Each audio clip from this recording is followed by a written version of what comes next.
আসসালামু আলাইকুম। আজ তৈরি করে দেখাবো খুবই উপকারী একটি ভিডিও। এখানে স্ক্রিনে দেখা যাচ্ছে দেখুন তিতা করলা যেটা বলা হয়। আমি বিচির দিকের বুকের অংশটা ফেলে দিয়ে কুচি, কুচি করে কেটে নিয়েছি।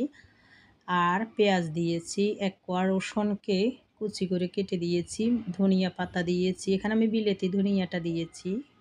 হাতের কাছে যেকোনো ধনিয়া পাতা থাকলে দিয়ে দিবেন। কাঁচামরিচ একটা, এটা বেশি জাল দিলে ঝাল হলে খেতে ভালো লাগে না। সামান্য একটু সরিষার তেল আর একটু লবণ দিয়ে ভালোভাবে এটা একটু চটকে নিব বা মেখে নিব আর কি, সালাতের মতো। এটার উপকার কি, যাদের ডায়াবেটিক্স আছে প্রতিদিন যদি ভাতের সাথে দুপুরবেলা এরকম ১ কাপের পরিমাণ যদি এটি খেয়ে থাকেন নিয়মিত, তাহলে সুগার লেভেলটা কিন্তু নিয়ন্ত্রণে থাকবে। আর যাদের স্কিনের সমস্যা, ব্রণ, ফুসকুড়ি, অ্যালার্জি হয়, তারাও কিন্তু এটি যদি নিয়মিত খান তাহলে কিন্তু স্কিনের জন্য অনেক ভালো। আরেকটি টিপস দিই এখানে, করলাটা যদি জুস করে ১/২ কাপের মতো নিয়মিত খেতে পারেন, যাদের স্কিনের সমস্যা, ব্রণের সমস্যা একেবারে নিমিষে চলে যাবে।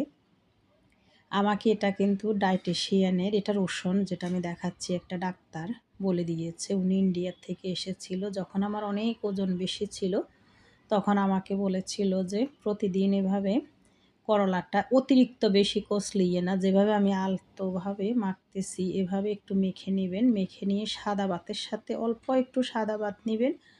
আর এই করলাটা এভাবে সালাদ করে প্রতিদিন খাবেন। স্কিনও ভালো থাকবে, ওজন কমবে। তারপরে আবার ডায়াবেটিক্সের জন্য ভালো, যাদের ডায়াবেটিক্সের সমস্যা বা এটা খেলে কিন্তু ডায়াবেটিক্সটা হওয়ার সম্ভাবনাটা কম থাকে যদি নিয়মিত এটি মেডিসিনের মতো খেতে পারেন। তবে যতটাই আমি মনে করেছি অতিরিক্ত তিতা লাগবে, আসলে না, তিতার ভিতরেও কিন্তু একটা সুস্বাদু আছে।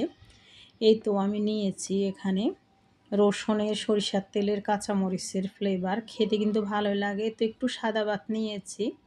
এটা আমি দেখানোর জন্য নিয়েছি। এটা কিন্তু আপনারা ঝোলের ভিতরে দিয়ে বা ডালের ভিতরে দিয়ে খেলে মোটেই ভালো লাগবে না। আবার ফ্রিজে রেখে দিয়েও খেতে ভালো লাগবে না। একেবারে তরতাজা করে, কারণ করলাটাতে যখন লবণটা দিবেন মেখে ফেললে তখন কিন্তু পানি বের হওয়া শুরু হবে। সেজন্য এটি সাথে, সাথে সালাতের মতো করে খেয়ে নেবেন। এই তো একটু সাদা ভাত নেবেন, নিয়ে এর ভিতরে করলাটা দিয়ে বেশি করে লোকমা দিয়ে চিবিয়ে খেয়ে নেবেন। অতটা আহামরি কিন্তু তিতা লাগবে না। অনেকেই করলা ভাজির সময় কি করে, এটা লবণ মেখে রেখে দিয়ে চিপিয়ে পানিটা ফেলে দিয়ে ধুয়ে এরপর এটি ভাজি করে। মোটেই এটা স্বাস্থ্যসম্মত না। এটা কিন্তু আপনি ভালোভাবে ধুয়ে নিয়ে সাথে, সাথে ভাজি করে খেয়ে নিবেন। আর সালাডটাও এরকম। এই তো এভাবে লোকমার ভিতরে দিয়ে বেশি করে এভাবে করে খেয়ে নিবেন। খেতে, খেতে দেখবেন ভালো লাগবে। ভিডিওটি যদি ভালো লাগে ফেসবুক পেজ থেকে দেখে থাকলে পেজটি ফলো দিবেন, ইউটিউব থেকে দেখে থাকলে সাবস্ক্রাইব করুন। আল্লাহ হাফেজ।